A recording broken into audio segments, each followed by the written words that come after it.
అసలు స్కామ్ ఎక్కడ జరిగింది అని అడుగుతా ఉన్నా. లంచాలు ఎవరైనా ఎందుకు ఇస్తారు? మళ్ళీ అడుగుతా ఉన్నా, లంచాలు ఎవరైనా ఎందుకు ఇస్తారు? ఎవరైనా మద్యాన్ని ఎక్కువగా అమ్మి లంచం ఎవరైనా ఎందుకు ఇస్తారు? మద్యాన్ని ఎవరైనా ఎక్కువగా అమ్మి సేల్స్ పెంచి ఆ పెంచిన దాని వల్ల డిస్టిలరీలకు లాభాలు పెరిగితే లంచాలు ఇస్తారా? లేక సేల్స్ తగ్గిపోయి వాళ్ళు తక్కువగా అమ్మి ట్యాక్సుల రూపేణా వారి మీద బాధి దానివల్ల సేల్స్ తగ్గి దానివల్ల వాళ్ళకు రావాల్సిన లాభాలు తగ్గి అలా తగ్గితే ఎవరైనా లంచాలు ఇస్తారా?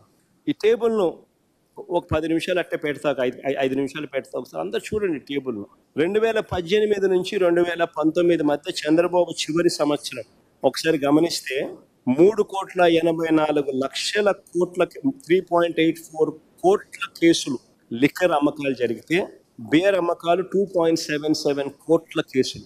ఆ 5 సంవత్సరాల చంద్రబాబు నాయుడు గారి పాలనను ఒక్కసారి చూడండి. 2014 నుంచి 2019 దాకా లిక్కర్ సేల్స్ ఎలా ప్రతి సంవత్సరం పెంచుకుంటూ పోయాడో ఒక్కసారి గమనించండి. అమ్మకాలు ఇలా పెరగడం వల్ల ఈ లిక్కర్ కంపెనీలకు లాభాలు పెరగడం వల్ల ఈ పెద్ద మనిషికి లంచాలు ఇచ్చే పరిస్థితి ఉత్పన్నమవుతుంది. అదే ఒకసారి 2019 నుంచి 24 చూడండి. ఒకసారి పక్క టేబుల్ మద్యం అమ్మకాలు ఎలా తగ్గాయో ఒకసారి చూడండి.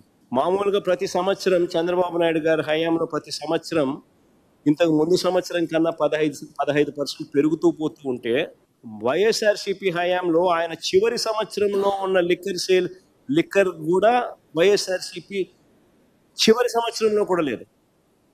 పెరగాల్సింది పోయి ఎలా తగ్గిందో చూడండి ఒకసారి. లిక్కర్ సేల్స్ తగ్గాయి. ఎందుకు తగ్గాయి? ట్యాక్సులు బాధాం.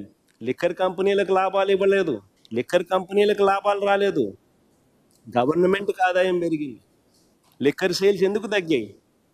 ట్యాక్సులు పెంచి లిక్కర్ సేల్స్ను తగ్గించి తద్వారా లిక్కర్ కంపెనీల డిస్టిలరీలకు సంబంధించిన లాభాలు తగ్గాయి. లిక్కర్ సేల్స్ తగ్గాయి, ట్యాక్సులు పెంచి లిక్కర్ సేల్స్ను తగ్గించి తద్వారా లిక్కర్ కంపెనీల డిస్టిలరీల లాభాలు తగ్గించి రాష్ట్రానికి ఆదాయాలు తీసుకొచ్చాం. మద్యం తాగించడం తగ్గడం వల్ల ప్రజల ఆరోగ్యం కూడా కాపాడారు. మద్యం తాగడం తగ్గించడం వల్ల ప్రజల ఆరోగ్యానికి కూడా మేలు చేశారు. ఆదాయాలు ఒకసారి చూడండి. ఆదాయాలకు వైపున రాష్ట్ర ఖజానాకు ఆదాయాలు పెరిగాయి. ఒక కేసు మీద వైఎస్ఆర్సీపీ ప్రభుత్వ హయాంలో ఒక కేసు మీద రాష్ట్ర ప్రభుత్వానికి వచ్చిన ఆదాయం ఎంత అని చూస్తే 5,649 రూపాయలు ఒక కేసు మీద రాష్ట్ర ప్రభుత్వానికి వచ్చిన ఆదాయం వైఎస్ఆర్సీపీ హయాంలో. అదే చంద్రబాబు హయాంలో ఒక కేసు మీద రాష్ట్ర ప్రభుత్వానికి వచ్చిన ఆదాయం కేవలం 2,600 రూపాయలు.